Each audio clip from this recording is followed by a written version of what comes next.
Just do your best. And remember, greatness is not what you think. And so begins the theme of the movie. Despite how convoluted it was, just me?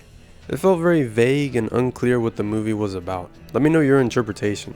I'm just gonna guess here, perhaps that sometimes our greatest desires are not as great as we think they are?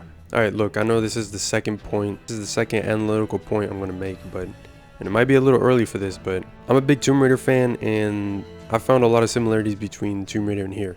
Like, you got the swan dive, you've got the famous face palm, you've got the historical aspect. Even in the, if you don't believe me, in the documentary for this movie, Diana is represented as... sort of in a way like James Bond, who's effortlessly elegant. Huh. I wonder who else has been described as a female Bond before. You cannot be the winner, because you are not ready to win. And there is no shame in that. Only in knowing the truth in your heart, not accepting it. No true hero is born from lies. And the second recurring part of the message of the movie. A bit vague, they kind of just spit it out without really explaining what these words mean. I'm gonna guess again, but perhaps that our greatest desires are really just illusions. This world is not yet ready for all that you will do. I don't know, I found that very inspiring for some reason. Wait, Diana has a farm? Or maybe she just bought, named one, and then gave it to someone? Huh. That's, you know, that's kind of half of Clark Kent within her. Half of Clark Kent within her. Yeah, so I'm starting to see that Wonder Woman is kind of like a mix between Batman and Superman. She's fierce like Batman, but kind like Superman. But actually, the more I think about it, the more similar all three of them are. Simon Stagg was in this movie. I guess he's a big DC character. I only know him as the whiny businessman in Batman Arkham Knight. I got so much money. I won't be able to stop. He's literally only in one scene, but it was nice for fans like me to be like, hey, I know that name. So the movie cuts here in an awkward way, twice. I don't know if it's an homage to retro montages or an error. The first cut was off, but the second one was a bit better. And bring me my vitamins. So throughout the movie, Maxwell takes supplements, and in one scene he even mentions biotin, which is one of the B vitamins, and specifically B7. I love learning about nutrition, so I was curious, and apparently it was a trend of that era. It was a popular trend to take over-the-counter supplements. Makes you glow like a teenager. This also fits his personality, like trying to mask his insecurities and maintain perfection through whatever means necessary. So funny, all this reading seems to have cured my eyesight somehow. Why is it that villainy cures myopia in DC films? Only reserved for blondies, of course. I mean, you got Catwoman, you got Harley, you got Poison Ivy, and now you got freaking Cheetah. Like, what is this? Oh man, the Invisible Jet was awesome. I loved its inclusion in such a respectful way. You could have said, oh, it's too goofy, and you could say, oh, but how can Diana just magically gain a new power? But I like how they connected it to the island, since the island also had the power of invisibility. A connection I never would have seen otherwise. Just like how BVS made me realize that, oh shoot, Batman and Superman have the same mother's name. Like, wow. First appeared in the Indus Valley almost 4,000 years ago. Popped up again in Carthage in 146 BC, Kush 480, Romulus, the last emperor of Rome, he had it on when he was assassinated in 476. The last record in some previously unknown dead city near Sybil Chaldean. The Mayans. Yeah. Whew, I love fancy historical context like this, but it feels very confusing here. You have to guide the audience like they aren't history majors to understand your movie. I think that's part of why this movie failed, is its assumption that the audience knows what it's talking about when we don't. And that's a lesson for us all. Be more communicative. Especially in film with 1,000 people making the movie, you kind of have to be a little bit more clear on what your vision is. Alright, so alluding to my earlier Tomb Raider reference, here Diana covers her mouth like Lara Croft. Man, I think Gal Gadot would make a really good Lara Croft, I'm not gonna lie. And look, I'm a big Tomb Raider fan, so I know a lot of people don't agree with that, but I mean, she looks like Lara, she has sort of an accent. Who knows if she can do a British accent? She's got like that suave charm. Oh, I don't think you've ever known a woman like me. Gal, she's got stunt sequence after stunt sequence after stunt. She's in rigs, she's thrown all over the place. She's super badass, and she's just exceptional with her physicality. that? The god of lies, Logos Mendocius, Duke of Deception. Okay, while I still didn't understand much of the backstory here, at least it ties into the plot of deception. I renounce my wish! Lasso of truth can show you the truth. Look, I know that's pretty obvious, but before it was only really used as a sort of lie detector. But now I kind of like that it makes people believe their own truth, and how it simply represents honest and pure truth. So it makes sense that it can enlighten people, pun intended of course. Pun intended, of course. Nothing good is born from lies, Barbara. Oh man, I wonder what the message of this movie was and why Diana felt the need to say this. Man, they emphasized this in the trailers too, along with... And greatness is not what you think. It almost feels like a jab at a specific real-world ideology.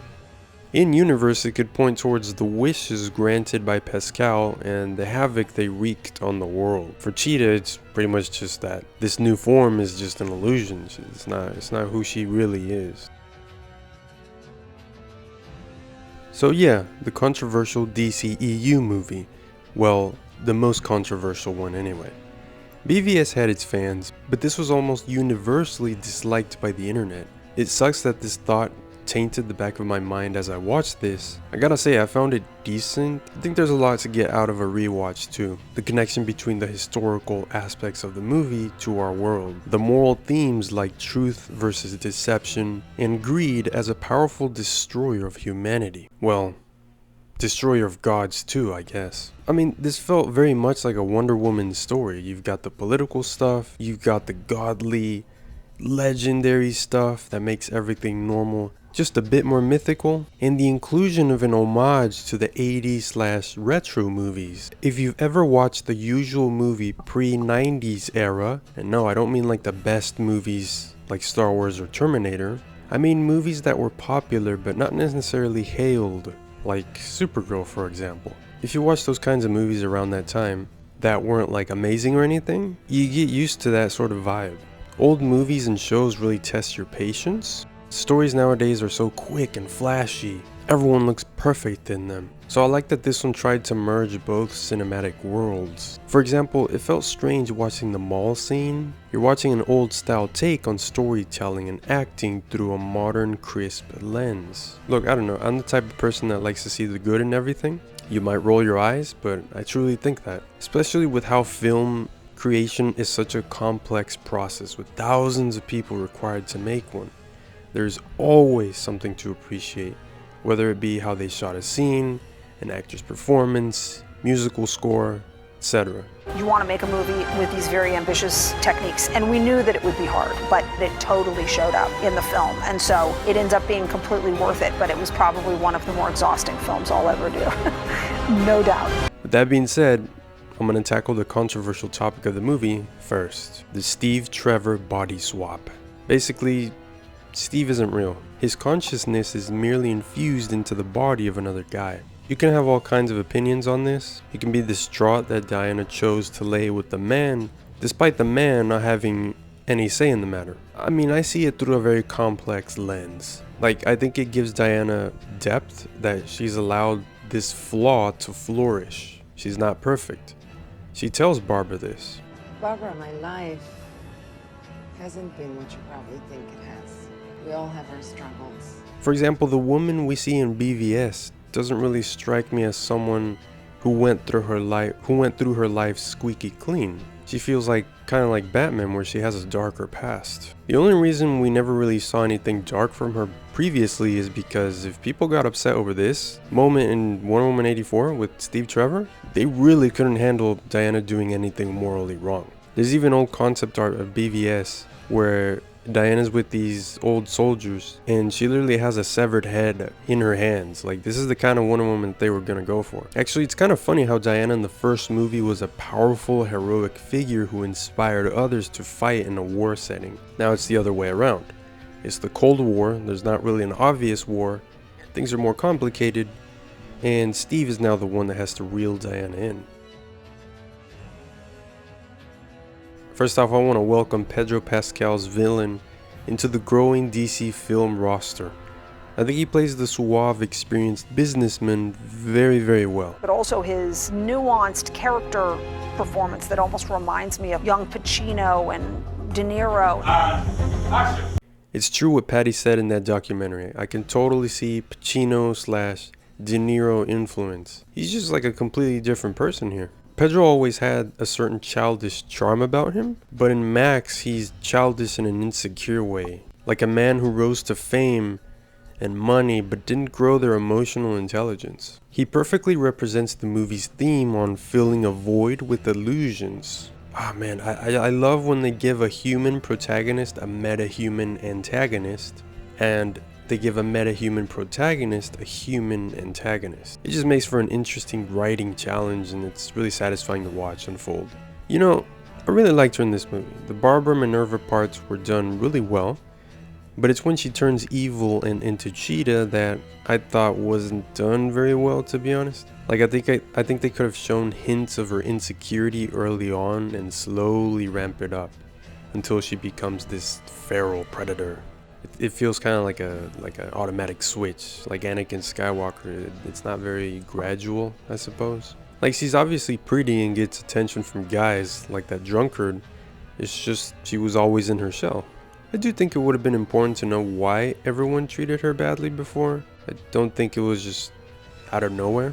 Like, she wasn't confident in her own body and her image, I get that. But it would have been cool to see an example of her insecurity causing her to be rude to someone without her even realizing it. Because there is kind of this law of social interaction where you sort of determine how people are going to treat you without you even realizing it. Anyway, the CGI was pretty good, I think.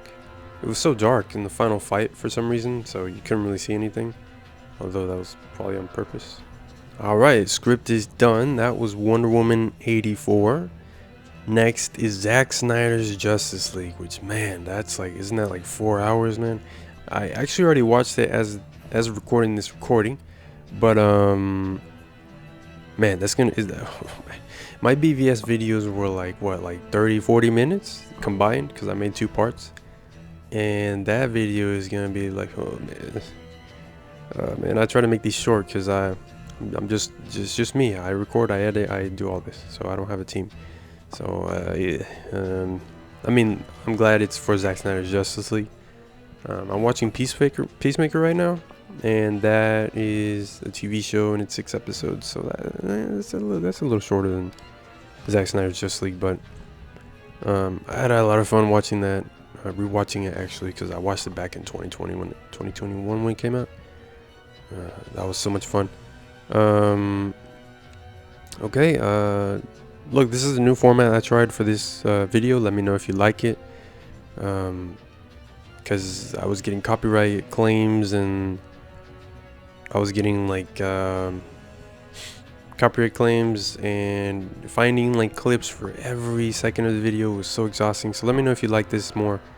I think I had a lot more fun editing this one. So yeah, I'm in Justice Josh, and join my Discord if you want to talk more about DC games, movies.